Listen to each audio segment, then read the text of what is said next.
Good morning students. આજનો આપણો જે ચેપ્ટર છે એ છે એમાઇન સંયોજનો।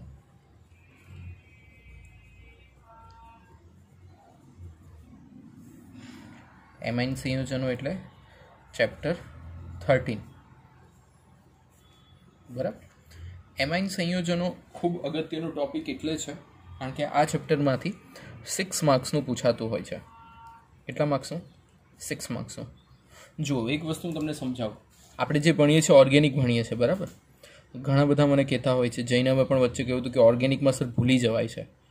ધ્યાન રાખજો, 10, 11, 12 અને 13 4 ચેપ્ટરમાંથી તમારે બોર્ડમાં 28 માર્ક્સનું પૂછાય છે। હા, 4 જ ચેપ્ટરમાંથી 28 માર્ક્સનું પૂછાય છે। અને ઓર્ગેનિક કેમેસ્ટ્રી જે છે એ organic chemistry just like maths જેવું છે। પૂછો કેમ? કારણ કે ઓર્ગેનિક કેમેસ્ટ્રીમાં કેવું કે મેથ્સમાં તમે કોઈ સમ રાઈટ હોય તો ફૂલ માર્ક્સ મળે, અને જો સમ ખોટો હોય તો 0 માર્ક્સ મળે। સેમ એવું છે આમાં, જો રિએક્શન લખી તો ફૂલ માર્ક્સ, અને રિએક્શન ના લખી તો 0 માર્ક્સ। એટલે આખું ઓર્ગેનિક જે કેમેસ્ટ્રી છે એ ડિપેન્ડન્ટ એના ઉપર છે, રિએક્શન ઉપર જ છે, બીજા કોઈના ઉપર આનો આધાર રાખતો નથી બરાબર। તો આ રીતે ઓર્ગેનિક કેમેસ્ટ્રી ચાલતું હોય છે। એટલે કે જે આ એમાઇન સંયોજનો છે, એમાઇન સંયોજનોમાં ખાસ કરીને આપણે જાણીએ છીએ કે એમાઇન સંયોજનોમાં એનિલિન આવશે ભણવાનું બરાબર। હું તમને સમજાવું કે એમાઇન સંયોજનો શેના ઉપરથી તારવવામાં આવ્યા છે। એમાઇન સંયોજનો જે છે એ શેનામાંથી કાઢવામાં આવ્યા છે? એ કાઢવામાં આવ્યા છે એમોનિયા, NH3 બરાબર। જસ્ટ લાઈક આ એન છે, 3 હાઇડ્રોજન જોડાયેલા છે, આ 3 હાઇડ્રોજનની ઉપર એક આવી લોન પેર છે બરાબર। એટલે નાઇટ્રોજન સાથે 1, 2, 3 હાઇડ્રોજન આવી રીતના જોડાયેલા છે। હવે આ 3 હાઇડ્રોજન જો જોડાયેલા હોય તો મારું કહેવાનું એમ થાય છે કે જો આ હાઇડ્રોજનનું વિસ્થાપન કરો તો એની જગ્યાએ જોડાય આર। શું જોડાય એની જગ્યાએ? આર જોડાય બરાબર। આર એટલે કોઈ પણ આલ્કાઇલ સમૂહ જોડાય। પહેલેથી જ આ ચેપ્ટરમાં પ્રોપર ધ્યાન રાખજો હા, એટલે તમને અડધેથી લોચા ના થાય। એટલે આ NH3 છે એની જોડે જ્યારે આર જોડાય એટલે શું થાય? RNH2 થાય। શું બને? RNH2। તો જ્યારે આ RNH2 મળે, જેને કહેવામાં આવે છે પ્રાથમિક એમાઇન, જેને કહેવાય 1,0 પ્રાથમિક એમાઇન। શું કહેવાય? પ્રાથમિક એમાઇન। જ્યારે આ જે હાઇડ્રોજન છે એની જોડે પાછો આર જોડાય, બીજો આર જોડાય, એટલે એ આર ડેશ હોય તો શું થશે? R ડેશ H, જેને કહેવામાં આવે સેકન્ડરી એમાઇન। શું કહેવાય? સેકન્ડરી એમાઇન, જેને કહેવાય દ્વિતીયક એમાઇન બરાબર। જ્યારે આ બીજી જગ્યાએ પણ આર એચની જગ્યાએ આર ડબલ ડેશ જોડાઈ જાય, બધી જગ્યાએ એનની આસપાસ એચ હોય જ નહીં બરાબર, એચ હોય જ નહીં। જસ્ટ લાઈક એનની એક બાજુ પણ R dash, R double dash અને આર, તો આને કહેવામાં શું આવે? આને કહેવામાં આવે તૃતીયક એમાઇન, 3 ડિગ્રી એમાઇન। કયો કહેવાય? તૃતીયક એમાઇન। શરૂઆતથી ધ્યાન રાખજો હા, એટલે વાંધો ના આવે। તૃતીયક એમાઇન આને કહેવામાં આવે। એ સિવાય પણ ઘણા બધા એમાઇન્સ હોય છે, જેમ કે હું તમને કહું કે નાઇટ્રોજનની જે છે, ખાસ કરીને એક આ તો ચેપ્ટર તમારે કાઢી નાખ્યું, જૂના સિલેબસમાં આખું સાયનાઇડ ઉપર ચેપ્ટર હતું। CN એટલે સાયનાઇડ કહેવાય બરાબર। એમાં બોન્ડ ફોર્મેશન કેવું હોય? સી અને નાઇટ્રોજનની વચ્ચે ટ્રિપલ બોન્ડ હોય। કેવો હોય? Triple bond. એટલે આને કહેવામાં આવે સાયનાઇડ। શું કહેવામાં આવે? સાયનાઇડ। અને બીજું જે છે એ છે NC એટલે શું થાય? NC એટલે થાય આઇસોસાયનાઇડ। શું કહેવાય? આઇસોસાયનાઇડ। CN એટલે સાયનાઇડ, NC એટલે આઇસોસાયનાઇડ, બરાબર. બીજો કમ્પાઉન્ડ જો જોવા જઈએ તો NO2. NO2 એટલે એને કહેવામાં આવે નાઇટ્રો કમ્પાઉન્ડ. કયો કમ્પાઉન્ડ કહેવામાં આવે? નાઇટ્રો કમ્પાઉન્ડ એટલે નાઇટ્રો સંયોજન પણ કહી શકો, ઇંગ્લિશમાં કમ્પાઉન્ડ કહીએ એને, બરાબર. બીજી જે આના ઉપર આપણે રિએક્શનો ઘણી બધી ભણવાના છે, N2Cl, જ્યાં આનું ફોર્મેશન આવું હોય, N triple bond N plus Cl minus, જેનું આપણે ભણવાના છે, જેને કહેવામાં આવે ડાઇઝોનિયમ ક્લોરાઇડ. ડાઇઝોનિયમ ક્લોરાઇડ, બરાબર. પછી ડાઇઝોનિયમ ક્લોરાઇડ પછી આપણે જોઈએ તો બીજા જે સંયોજનો છે એની અંદર ખાસ કરીને જોવામાં આવશે એરોમેટિક એમાઇન, બરાબર. એરોમેટિક એટલે ચક્રીય એમાઇન પણ કહેવામાં આવે છે. તો એમાઇનનું વર્ગીકરણ આપણે જોઈએ. એમાઇનનું વર્ગીકરણ જો જોઈએ તો ખાસ કરીને એનું જે વર્ગીકરણ છે, એમાઇનનું જે વર્ગીકરણ છે એ શેમાં કરવામાં આવે છે? એક તો પહેલું છે એરાઇલ એમાઇન. શું કહેવાય? એરાઇલ એમાઇન, જેમાં એરાઇલ એમાઇન, એરાઇલ એમાઇનમાં આવશે NH2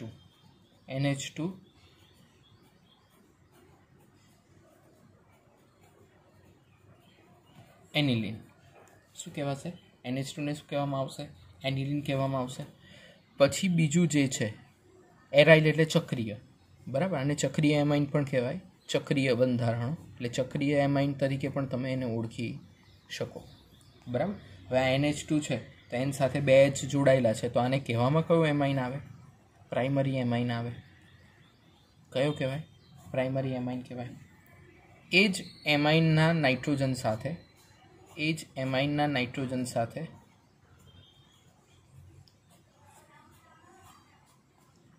આવા ટાઈપનું કમ્પાઉન્ડ હોય તો એને કહેવામાં આવે ડાઇફિનાઇલ એમાઇન. શું કહેવામાં આવે? ડાઇફિનાઇલ એમાઇન. એટલે એક બાજુ છે એનિલિન અને એક બાજુ છે ડાઇફિનાઇલ એમાઇન, અથવા એનિલિન પણ એને કહી શકો, તમારી મરજી, બરાબર. પછી આપણે જે એમાઇન જોઈએ છે એ છે એરાઇલ આલ્કાઇલ એમાઇન. કયા એમાઇન જોઈએ? એરાઇલ, પહેલેથી ધ્યાન રાખજો હો ચેપ્ટરમાં, એટલે વાંધો ના આવે. એરાઇલ આલ્કાઇલ એમાઇન, બરાબર. જેમ કે આ જે હતા એરાઇલ એમાઇન હતા. હવે એરાઇલ આલ્કાઇલ એમાઇન જોઈએ. એમાં શું ડિફરન્સ છે હું તમને બતાવું છું. CH2NH2 અને પછી આવો બેન્ઝીનનું બંધ હોય, બરાબર. તો અહીંયા જુઓ આ જે નાઇટ્રોજનનો જે ગ્રુપ હતું એ ડાયરેક્ટ બેન્ઝીન સાથે જોડાયેલું હતું, બરાબર. હવે અહીંયા જે નાઇટ્રોજનનું જે ગ્રુપ છે એ સૌ પ્રથમ આલ્કાઇલ ગ્રુપ સાથે જોડાયેલું છે અને આલ્કાઇલ ગ્રુપ પછી બેન્ઝીન સાથે જોડાયેલું છે, બરાબર. એટલે અહીંયા જે એમાઇન સમૂહ જે છે એ કાર્બન સાથે જોડાયેલો છે. NH2 જે છે એ કાર્બન સાથે જોડાયેલો છે અને એ કાર્બન સાથે જોડાયા પછી શું છે? એ કાર્બન સાથે જોડાયા પછી એ કાર્બન કોની સાથે જોડાયેલો છે? બેન્ઝીન સાથે જોડાયેલો છે, બરાબર. તો એ ટાઈપનું કંઈક સ્ટ્રક્ચર આપણે જોઈ શકીએ છે, બરાબર. એટલે આ એમાઇનને કહેવામાં આવે પ્રાઇમરી એમાઇન. શું કહેવામાં આવે? Primary amine. પછી આપણે જોઈએ તો છે સેકન્ડરી એમાઇન, એટલે કે એને કહેવાય દ્વિતીયક એમાઇન. તો આની અંદર પણ NH2 જે હતો એની જગ્યાએ દ્વિતીયક આવશે તો આપણે NH થઈ જશે. આ બાજુ પણ CH2 જોડી દઈએ, આ બાજુ પણ CH2 જોડી દઈએ. સાથે સાથે આની આપણે જો બેન્ઝીન રિંગ લઈ લઈએ, બરાબર. ઓકે, તો આવી બેન્ઝીન રિંગમાં અહીંયા N અને H છે. જો N અને એકલો H હોય એટલે બે, એક R અને એક R ડેશ, બે જોડાયેલા છે એટલે આને શું કહેવાય? કહેવાય શું? દ્વિતીયક એમાઇન. કયો એમાઇન કહેવાય? દ્વિતીયક એમાઇન. પણ દ્વિતીયક એમાઇનમાં પણ ખાસ કરીને કયો એમાઇન? Aryl alkyl amine. કયો એમાઇન? Aryl alkyl amine. એટલે સમજવાનું કે એમાઇનનું વર્ગીકરણ અને એરાઇલ આલ્કાઇલ એમાઇન બંનેનું વર્ગીકરણમાં શું ડિફરન્સ આવે છે. આ બંને વાત સમજવાની બહુ જરૂરી હોય. બરાબર. ચલો હવે એના નામકરણ પણ, એમાઇનના નામકરણ પર આગળ વધીએ. બરાબર. તો ચાલો એમાઇનનું નામકરણ.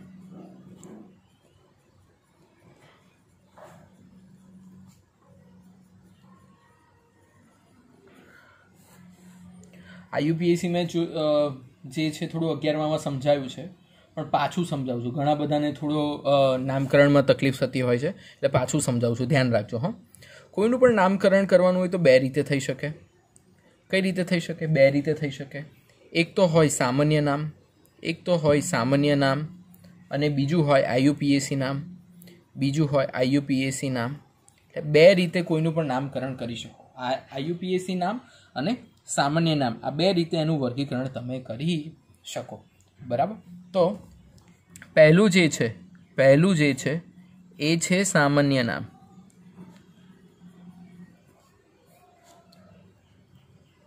બરાબર. તો સામાન્ય નામમાં કહેવામાં આવે, જસ્ટ લાઈક તમને એવું કહીએ આપણે કે CH3NH2 હોય. બરાબર. CH3NH2 હોય તો આને શું કહેવામાં આવે? Methyl amine. Methyl amine. બરાબર. જેમ કે CH3 છે તે મિથાઇલ ગ્રુપ છે ને એની સાથે શું જોડાયેલું છે? NH2, એટલે એને કહેવામાં આવે મિથાઇલ એમાઇન. બરાબર. નેક્સ્ટ જે છે એ છે CH3NCH3, અને બીજું એની સાથે શું જોડાયેલું છે? H જોડાયેલું છે. તો આના પ્રમાણે શું થાય? CH3CH3 કેટલા છે? બે છે. તો બે પ્રમાણે ડાઈમિથાઇલ એમાઇન. બરાબર. તો આને કહેવામાં આવે છે ડાઈમિથાઇલ એમાઇન, કારણ કે બે મિથાઇલ જોડાયેલા છે. આ અત્યારે સામાન્ય નામની જ ચર્ચા કરીએ છીએ. હા, બીજું કંઈ કરતા નથી. એ વ્યવસ્થિત સમજજો કે કઈ રીતે થાય છે. ઓકે, ચાલો પછી આપણે જોઈએ નેક્સ્ટ ઉદાહરણ.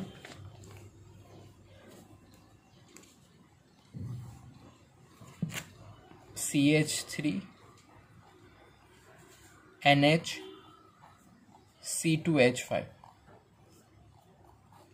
બરાબર. તો આમાં ખાસ કરીને આપણે જો જોવા જઈએ તો કેટલા કાર્બન છે? બે છે. અહીંયા કેટલા કાર્બન છે? એક છે. તો અહીંયા મિથાઇલ, અહીંયા કયું ગ્રુપ છે? મિથાઇલ. ને આ કયું ગ્રુપ છે? ઇથાઇલ. તો મિથાઇલ અને ઇથાઇલમાં સ્ટાર્ટ થાય M થી અને આ સ્ટાર્ટ થાય E થી. જ્યારે મિથાઇલ અને ઇથાઇલને જોવાનું આવે ત્યારે ઈનો પહેલા આલ્ફાબેટમાં નંબર આવે, ABCDE. એટલે ઇથાઇલ પહેલાં લખવાનું, પછી મિથાઇલ લખવાનું. બરાબર. એટલે આનું નામ લખાશે ઇથાઇલ મિથાઇલ એમાઇન. બરાબર. Ethyl methyl amine. સમજાય છે? તો આવી રીતે આપણે કોઈના પણ સામાન્ય નામકરણ કરી શકીએ. બરાબર. હવે IUPAC, બીજા જે ચક્રીય બંધારણ છે એના હું તમને IUPAC અને સામાન્ય નામ બંને સાથે કરાવતો જોઈશ, એટલે તમને થોડી સમજવામાં અનુકૂળતા રહે. બરાબર. ચલો બીજું જે છે એ છે IUPAC નામ. IUPAC નામકરણ. તો IUPAC નામકરણમાં આપણે જોઈએ તો પહેલું ઉદાહરણ આપણી પાસે જે છે એ છે CH3NH2. CH3NH2માં જો જોઈએ તો આ એનું નામ આવશે methane amine. Methane amine. CH3 એટલે મિથેન અને NH2 એટલે એમાઇન, એટલે મિથેન એમાઇન કહેવામાં આવે. બરાબર. પછી બીજું ઉદાહરણ જો જોઈએ, તો CH3CH2NH2, એટલે આને કહેવામાં આવે ઇથેન એમાઇન. શું કહેવાય? Ethane amine. બરાબર. પછી ત્રીજું ઉદાહરણ જો જોઈએ તો CH3 NH CH3 તો આને કહેવામાં આવે N ની સાથે મિથાઇલ ને આ છે મિથેનેમાઇન એટલે આને કહેવામાં આવે N ની સાથે શું છે મિથાઇલ ગ્રુપ તો જોડાયેલું જ છે એટલે આને આવી રીતે લખાય N મિથાઇલ મિથેનેમાઇન બરાબર આને શું કહેવાય N મિથાઇલ મિથેનેમાઇન ચાલો પછી જોઈએ ચોથું જો જોઈએ તો CH3 NH C2H5 તો આ હિસાબથી જોવા જઈએ તો C2H5 એટલે આવું કંઈક થશે બરાબર તો N ની સાથે શું જોડાયેલું છે મિથાઇલ ગ્રુપ જોડાયેલું છે બરાબર તો N ની સાથે જોડાયેલું છે મિથાઇલ ગ્રુપ એટલે N મિથાઇલ કેટલા છે અહીંયા કાર્બન 2 છે તો N methyl ethanamine N methyl ethanamine બરાબર ચાલો પછી નેક્સ્ટ આપણે જોઈએ તો CH3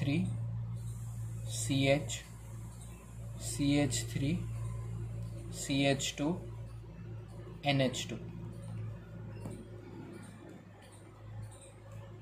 બરાબર તો આ ગ્રુપમાં જોવા જઈએ તો હવે અહીંયા NH2 જોડાયેલું છે NH2 અહીંયા જોડાયેલો એટલે આપણે અહીંયા નામ શું આપવું પડશે 1 2 3 આવી રીતના નંબર આપવા પડશે બીજા નંબર ઉપર શું જોડાયેલું છે મિથાઇલ ગ્રુપ જોડાયેલું છે બરાબર એટલે એનું નામ થશે 2 મિથાઇલ કેટલા કાર્બન છે 1 2 3 એટલે પ્રોપેનેમાઇન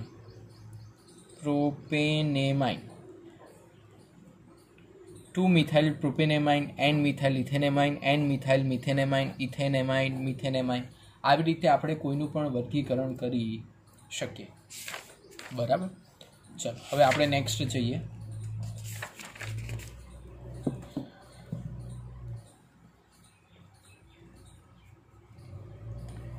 NH2 CH2 અને NH2 તો આના પ્રમાણે જો આપણે કહેવા જઈએ તો શું થાય 1 અને 2 પ્રમાણે જોવા જઈએ તો ઇથેન 1 અને 2 કાર્બન એટલે ઇથેન NH2 કેટલા છે 2 છે તો ઇથેન 1,2 ડાયએમાઇન શું કહેવાય ઇથેન 1,2 ડાયએમાઇન બરાબર એટલે આવી રીતના નામ આપવાના કારણ કે બંને બાજુ છે NH2 એટલે 1 અને 2 ઇથેન 1,2 ડાયએમાઇન બરાબર હવે ચક્રીય બંધારણો જોઈએ બરાબર તો ચક્રીય બંધારણમાં આપણે સામાન્ય નામ અને IUPAC નામ બંને જોશું બરાબર ચાલો પહેલું જ ચક્રીય બંધારણ જોઈએ NH2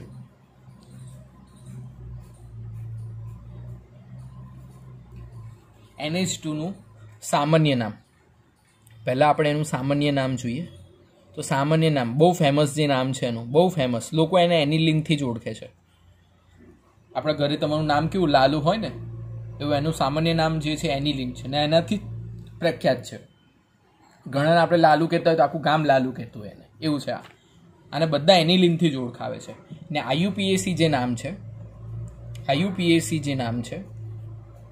એ નામ છે શું છે IUPAC પ્રમાણે જોવા જઈએ તો આ બેન્ઝીન છે અને ઉપર શું છે એમાઇન ગ્રુપ છે એટલે એને કહેવામાં આવે છે બેન્ઝીનેમાઇન શું કહેવામાં આવે છે બેન્ઝીનેમાઇન પણ આ એટલું બધું ફેમસ થઈ ગયું એનિલિન એટલે IUPAC વાળાએ કહી દીધું કે આને એનિલિનથી બોલાવશો તો પણ ચાલશે એટલે બે નામ છે આના એક જ એવો છે કે જેના બેન્ઝીનેમાઇન અને એનિલિન એટલું ફેમસ થઈ ગયું છે આખું ગામ એને લાલુ કહે છે તો બધા હવે એનિલિન કહેવા લાગ્યા બરાબર એટલે આ એક જ નામ એવું છે કે જેમાં IUPAC અને આ બંને સરખું છે બરાબર એટલે ધ્યાન રાખજો બરાબર ચાલો પછી આપણે આગળ જઈએ ચક્રીય બંધારણમાં તો ચક્રીય બંધારણમાં આગળ જશું તો આવશે NH2 ની સાથે આપણે આવશે CH2 શું આવશે NH2 ની સાથે આવશે CH2 તો NH2 ની સાથે જો CH2 આવે તો 1 2 3 4 5 6 આવું થાય. એટલે આ હિસાબે જોવા જાવ તો તમારે થશે 2 ઉપર શું છે CH2 છે એટલે 2 મિથાઇલ શું થશે 2 મિથાઇલ. 2 નંબર ઉપર શું છે મિથાઇલ ગ્રુપ છે અને પછી આખો શું છે એનિલિન એટલે 2 મિથાઇલ એનિલિનના નામથી એને ઓળખવામાં આવે છે. શેના નામથી ઓળખવામાં આવે છે 2 મિથાઇલ એનિલિનના નામથી ઓળખવામાં આવે છે. સેમ એવું જો જોવા જઈએ તો એનું કોમન નેમ જો જોઈએ તો કોમન નેમથી જો આપણે ચર્ચા કરીએ તો અહીંયા NH2 છે ને અહીંયા CH2 છે તો ઓર્થો મેટા અને પેરા. ઓર્થો પોઝિશન ઉપર શું છે CH2 છે. ઓર્થો પોઝિશન ઉપર શું છે CH2 CH3 આવશે ને. હા તો ખાલી આપણે યાદ કરો ખાલી આપણે CH3 હતું તો આપણે કયા નામથી ઓળખતા હતા એને આનું IUPAC નામ મિથાઇલ બેન્ઝીન પણ જે એનું કોમન નેમ છે જે કોમન નેમ સામાન્ય નામ જે છે એને શું કહેતા હતા ટોલ્યુઇન કહેતા હતા બરાબર. તો આનું નામ શું થશે ઓર્થો પોઝિશન ઉપર છે એટલે એને કહેવામાં આવશે ઓર્થો ટોલ્યુઇન પણ અહીંયા એમાઇન છે એટલે એને કહેવામાં આવશે ટોલ્યુડિન. શું કહેવામાં આવશે ઓર્થો ટોલ્યુડિન બરાબર. બીજા આપણે નામ જોશું એટલે તમને વધારે સમજાશે. બીજું એક્ઝામ્પલ જોઈએ NH2 સાથેનું બીજું એક્ઝામ્પલ આપણે જોઈએ. NH2 સાથે જો બ્રોમિન જોડાયેલો હોય તો બ્રોમિન પ્રમાણે અહીંયા 1 2 3 4 5 અને 6 બરાબર. તો આ પ્રમાણે આપણે ચોથા નંબર પણ શું છે બ્રોમિન છે એટલે 4 બ્રોમો NH2 આખું ચક્રીય બંધારણમાં હોય એટલે એને કહેવામાં આવે એનિલિન. 4 બ્રોમો એનિલિન શું કહેવામાં આવે 4 બ્રોમો એનિલિન બરાબર. અને એનું જે કોમન નેમ છે એટલે કે એનું સામાન્ય નામ છે કઈ પોઝિશન પર બ્રોમો છે ઓર્થો મેટા એટલે સોરી અહીંયાથી ચાલુ થાય ઓમપુરી યાદ રાખવાનું ઓમપુરી એટલે પેરા બ્રોમો એનિલિન શું થશે પેરાબ્રોમો એનિલિન. તો આવી રીતે કોઈનું પણ વર્ગીકરણ કરીને આપણે નામ નિર્દેશન કરી શકીએ બરાબર. એટલે તમારે નામ આપતી વખતે આ બધી વસ્તુઓનું ધ્યાન રાખવાનું બરાબર. પછી એક બીજું એક્ઝામ્પલ જોઈએ કે ભાઈ NCH3 ટ્વાઇસ આવું ટાઈપનું કંઈક બંધારણ હોય બરાબર. તો આ બંધારણમાં શું થશે CH3 કેટલા છે 2 છે પછી એક બાજુ N છે ને એક બાજુ શું છે CH3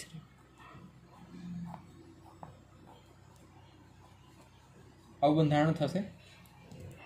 હવે આ બંધારણમાં N ની બંને બાજુ મિથાઇલ ગ્રુપ છે એટલે બંને બાજુ મિથાઇલ ગ્રુપ હોય એટલે શું થશે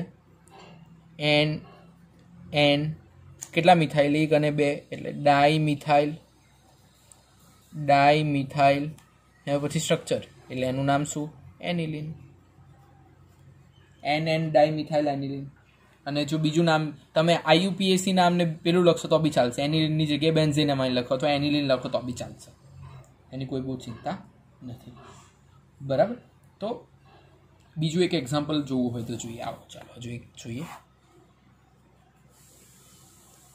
ધારો કે આપણને એવું કંઈક બંધારણ હોય NHCH3 તો આનું નામ શું થશે N જોડે શું જોડાયેલું છે મિથાઇલ ગ્રુપ જોડાયેલું છે બરાબર. N જોડે શું જોડાયેલું છે મિથાઇલ ગ્રુપ એટલે આને કહેવાશે N મિથાઇલ એનિલિન બરાબર. As simple as that.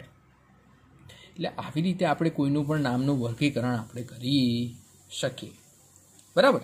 એટલે આને કહેવામાં આવશે N મિથાઇલ એનિલિન. ઓકે ચલો હવે આપણે આગળ જઈએ પહેલું હતું N મિથાઇલ એનિલિન આવી રીતના સામાન્ય નામને વર્ગીકરણ કરીશું અને આ યુપીએસસી નામ છે. બીજા એક્ઝામ્પલ હું તમને બતાવીશ. બરાબર. હવે આપણે એના આકાર ઉપર જઈએ. શેના ઉપર જઈએ? આકાર ઉપર. ટ્રાયમિથાઇલ, જેમ કે હું તમને કહું NH3 નો આકાર, NH3 નો આકાર. તો NH3 ના આકાર માટે આપણે ખબર છે કે NH3 ના આકારમાં નાઇટ્રોજનનો નંબર કયો? નાઇટ્રોજનનો નંબર કયો? Z બરાબર 7. નાઇટ્રોજનનો નંબર કયો? Z બરાબર 7. તો 7 પ્રમાણે થાય શું? 1s2, 2s2, 2p3 આવું થશે. એટલે જો આની નાઇટ્રોજનની છેલ્લી બે કક્ષામાં જોવા જઈએ તો 2sમાં કેટલા ઇલેક્ટ્રોન છે? 2 ઇલેક્ટ્રોન છે. અને 2pમાં કેટલા ઇલેક્ટ્રોન છે? 1, 2 અને 3. બરાબર. હવે આમાં 3 જગ્યાએ હાઇડ્રોજન આવે. 3 જગ્યાએ શું આવે? હાઇડ્રોજન આવે. 3 જગ્યાએ હાઇડ્રોજન આવે એટલે આખું ભરાઈ જાય. એટલે નાઇટ્રોજનની રચના જુઓ તો કેટલા હાઇડ્રોજન આવ્યા? 3 આવ્યા. એટલે આ પહેલી જગ્યા, બીજી જગ્યા અને આ ત્રીજી જગ્યા. બરાબર.